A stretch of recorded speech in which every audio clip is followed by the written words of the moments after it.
Round 19, the American Grand Prix in Austin. Bottas wins the race, Hamilton finally wins the title. And the two of them had quite a good race actually, good scrap for the win near the end, and came very, very close. Hamilton nearly won the title with that victory, but at the end it was a nice move from Bottas. And let's look at the moment that defined the race then at the end. So Hamilton qualified only 5th, his worst of the year, his worst qualifying actually for 2 years since Brazil 2017. Many was on the back foot. Valtteri, Bottas' teammate, did a great job to be on pole, but Hamilton was up to 3rd by the end of lap 1. Really good stuff. Then went long into the race. Bottas had to cover off Verstappen, who pitted early, watched the undercut. That's the classic move that, remember, won Sebastian Vettel the Grand Prix in Singapore. This time, Bottas covered it off, but that meant Hamilton could go long. Different strategy, the one stop. It was so close, but you just thought the hard tyres were not going to hang on. The degradation was pretty high. Hamilton was desperately trying to eke out both stints. And in the end, it just wasn't quite enough.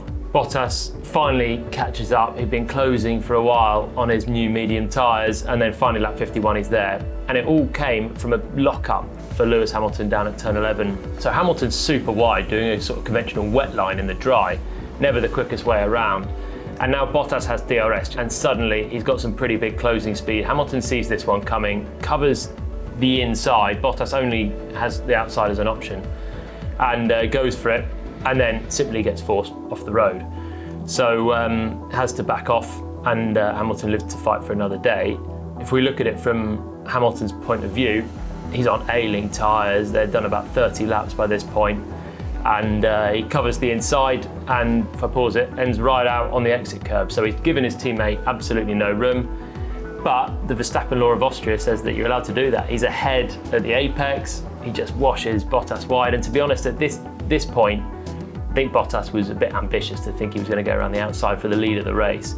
And they both live to fight another day, and Hamilton maintains the lead for only one more lap though. Lap 52, turn 11. Again, Hamilton's just a bit wide of the apex, really struggling with those tyres. And that means Bottas, his trajectory out of the corner is just so much better.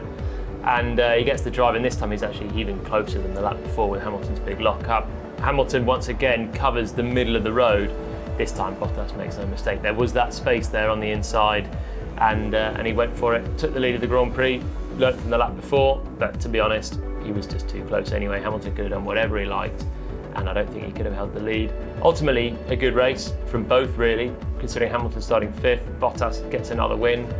Good stuff, but not quite as good as his teammate over the course of the championship. So that one's done, but I'm sure these two will be looking to get another couple of wins in the remaining races. So that was the two Mercedes out front, 1-2 finish yet again for them. But what about their rivals? Max Verstappen finished 3rd, really strong race as well in the Red Bull, and actually without Kevin Magnussen going off with an issue in the penultimate lap, that might have given Verstappen a bit more of a chance. So gap to Verstappen at 2.9. I can see it, man. Just leave it to it. Do we have full power? I want full power. Yes, we are those. He was probably a little bit too far back anyway, but if he could have just made Hamilton look in his mirrors, maybe defend, he had half a chance of getting him offline and getting him even later around the lap. But ultimately, good race from him. Ferrari, where were they? What happened? Charles Leclerc 4th, 52 seconds away from the race win in the end. Massive gulf. And Sebastian Vettel didn't make the finish at all, but his start was just really poor. So let's go on board and see what happened for Sebastian Vettel, who started, remember, on the front row. So off the line, he gets an all right launch, but actually the inside is slightly dirtier, and both Bottas and Max Verstappen from 1st and 3rd get better starts. And he tries to defend from Verstappen a bit, but Verstappen's just too deep on the brakes. He actually gets very close with Sebastian Vettel on the exit of the corner, but they all keep it clean. If we stick with him through these next few corners, you can see the main issue that Vettel had. He's okay through the first of these corners, 4 and 5. Then as we get to this double right-hander, look at the steering wheel. He's just on so much steering lock. If I pause it on that second apex there, he just cannot get the car turned, and he's losing a lot of time. Verstappen's now disappearing, and Hamilton's right on his gearbox. This move, though, for Lewis Hamilton is delicious. Outside of turn 8, never seen this one been done before, and I don't think Vettel was expecting it at all. And he's preparing the exit. He's all over the curb on the right-hand side, just trying to get a good slingshot out of turn 9. Suddenly looks to his left and there's a Mercedes there. Mercedes now on the inside of turn 9 and it's too late. So that's one place gone for Vettel, and it's really, that one's just a great move from Lewis Hamilton, and it came from that understeer for Vettel at turn 7. So let's have a look at that move on board with Lewis Hamilton. 4th place, he's already passed Charles Leclerc. And now again, look at the understeer and how much time Hamilton makes through this right-hander, the second apex. Vettel, again, if I pause it, nowhere near the apex, really struggling with that understeer, and Hamilton just gets right up to the back of him on the perfect racing line. Then he can set him up into turn 8 and nicely around the outside, inside for turn 9, job done. Then he gets a bit wide and he loses a bit of drive on the exit as well. The big bump there didn't help him. But the next move, if we flick on board with Charles Leclerc, this move is really good because actually he's not that close to Vettel into the braking zone. It's not an easy pass at all. It's quite opportunistic. Vettel's probably not ready for his teammate to take a dive on the inside. Leclerc feeling more confident in the car and just chucks it down the inside. Nice clean move. Vettel gives him enough space and Leclerc's through. So for Vettel, he's gone from 2nd to 5th and he's got 2 fighting cars just behind him, the Renault and the McLaren. Ricciardo side by side with Norris. And next comes the next opportunistic move, Lando Norris on the inside. And this one at turn 15 is a really difficult place to overtake and defend. It's a tricky, slow speed corner that leads into it with a big left hand turning and braking. And that means that Vettel's had a bit of a lock up. He's turning, braking and just caught the left front. Norris takes the plunge on the inside, but this one's a do or be done. I think he's gone for the inside because he knows if he doesn't, if he follows Sebastian Vettel, Ricciardo's going to come straight back through it. So Norris now dives on the inside of Vettel. Vettel goes wide, loses another place, this time to a McLaren, not even a genuine front-running car. And things are getting worse. We go back on board with Vettel and we can see that issue once more. Through 16, 17 and 18, triple apex, and he's just got a huge amount of understeer. Then into turn 19, the penultimate corner, Norris just ahead, a bit of dirty air. But again, if I pause it there, look at the steering angle Vettel's got on. He's got a huge amount of lock on. Not quite on the apex either, and he just washes really, really wide with plain understeer, massive understeer. The final corner's okay, but the problem is that huge understeer has put Daniel Ricciardo right on his tail. And I tell you what, if you're having a bad lap and you've lost 4 places, you don't really want Daniel Ricciardo right behind you into turn 1. Ricciardo, sure enough, goes for the inside, and it's actually quite a simple move, this one. Vettel doesn't defend it, and he goes from 2nd to 7th in just about 1 lap. So, for me, there's a couple of things here really for Sebastian Vettel.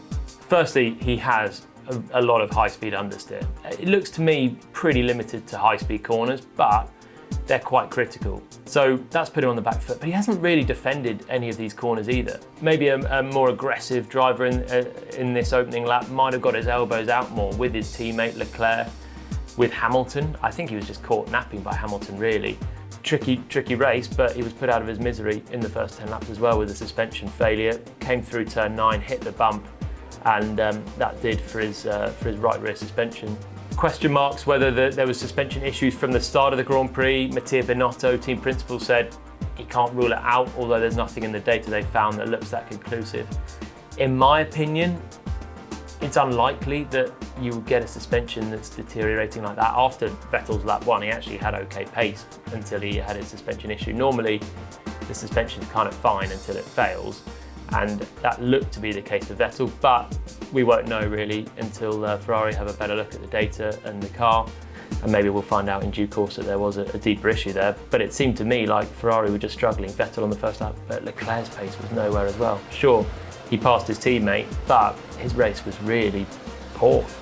4th place, 50 seconds away, nowhere near the Red Bull pace either, and bit of head scratching, I think, for Ferrari now. So Charles Leclerc finishing 4th, and the reason really he was able to finish 4th despite being so far away was because his teammate was out of the race, but Alex Albon had a bit of contact at the start and had to pit at the end of lap 1 as well. So let's have a look at this one on board with Albon.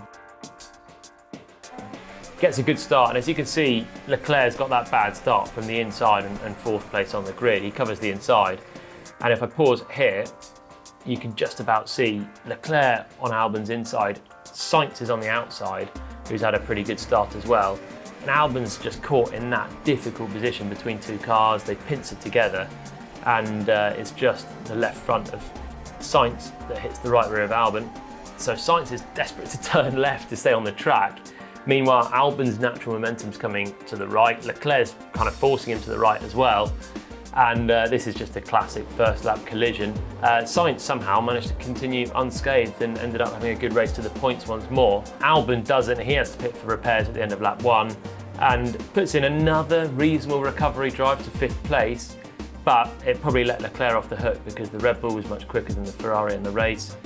Another recovery drive for Albon.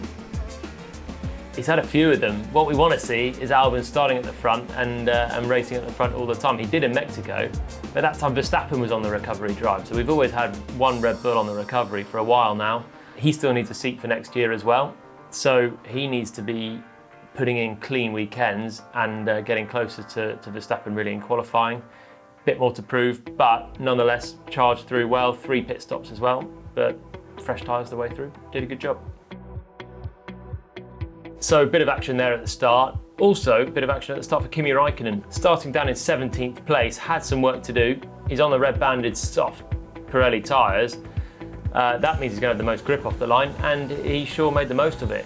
Gets a really good start straight around the Haas, who puts a bit of a squeeze on him, but then Kimi just says, fine, go to the outside, half on the curb, bit of green as well, painted stuff. Normally it's quite slippery, but goes right around the outside. Then you can see Sainz coming on with Albon, and Stroll exits stage left, and then Hülkenberg is squeezed by Albon's recovering Red Bull, and Raikkonen manages to get him through in the S-bend. Brilliant opening to the race for Kimi Raikkonen. Good stuff after a tricky few race weekends, but ultimately not quite any points for him, still 11th place, and that search goes on, but encouraging good stuff from Kimi Raikkonen. Finally, from the start to the finish, Daniel Kvyat, not very happy boy right now. Another penalty post-race, and this one for contact with Sergio Perez. But this was a battle that went on through the entire race between the two. Perez started from the pit lane after missing the red light at the weighbridge on Friday. It's a harsh penalty, but that is the penalty that is always given. And it meant he had to be on a charge. He was on a charge, really good race. Lap 21, he comes across Daniel Kvyat, and this one's pretty straightforward. He's already passed a few cars, Sergio Perez, and just dives past on the inside of Kvyat. Kvyat then pits, end of that lap. 3 laps later, Perez pits, and what does he know? He's right behind Kvyat again because he's been undercut. This time, it's a more impressive move for Perez. Kvyat's behind his teammate Lance Stroll, who's struggling on worn tyres. Perez sends the old turn 15 move. Really good stuff around the outside of 13, 14, on the inside for 15, gives Kvyat absolutely no choice but to lose the place really. Perez on the inside, doesn't lock up, nice neat move, and he passes him twice in a matter of 8 laps. Fast forward 27 laps, and they're at it again. This time Kvyat's pitted again for a set of soft tyres. He's done a 2-start. Perez hasn't pitted since lap 24. That's the same lap as Hamilton pitted, so that puts into some perspective how much he's struggling with the tyres. Kvyat's on 16-lap-old soft tyres on his Toro Rosso, and final lap, he's right on the back of Sergio Perez.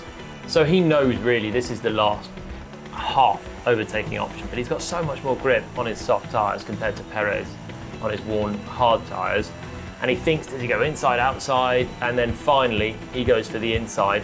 If I pause it there, there's just about enough space. He's not that far alongside on the way into the corner, but Perez, actually, he's made it quite tight for Kvyat, but he's not closed his teammate to the apex. He's given him enough space there. But Kvyat launches over that sausage curb on the apex, and that means that he just doesn't turn in and forces Sergio Perez wide with a bit of contact.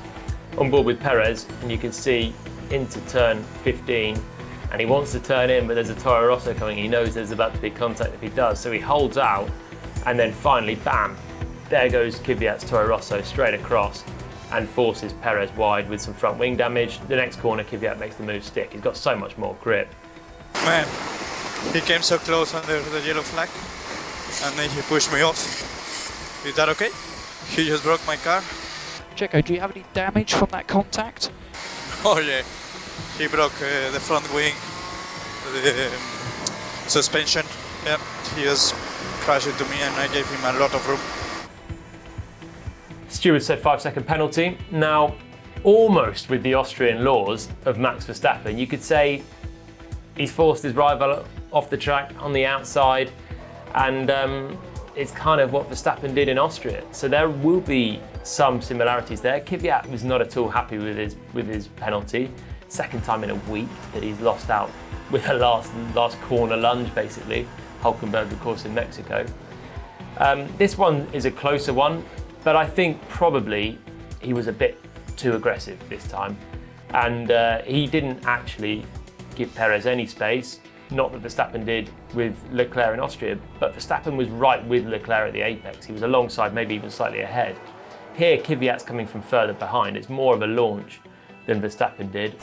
On top of that, he's run really wide himself here and probably only just really made it staying on the track by his left tyres, which are just about there, and by hitting Sergio Perez. So without Perez there, I think Kvyat probably goes too wide and off the road himself, and he's ended up using Perez as a bit of a brake, and that's why he's got a 5-second penalty. I don't think he can really argue with that one. It was close to being on, but hitting that curb on the left-hand side just meant he launched his car, got wide of the apex, forced Perez off, had a collision and picked up the penalty. So twice close, but still no cigar for Daniel Kvyat. But that was it.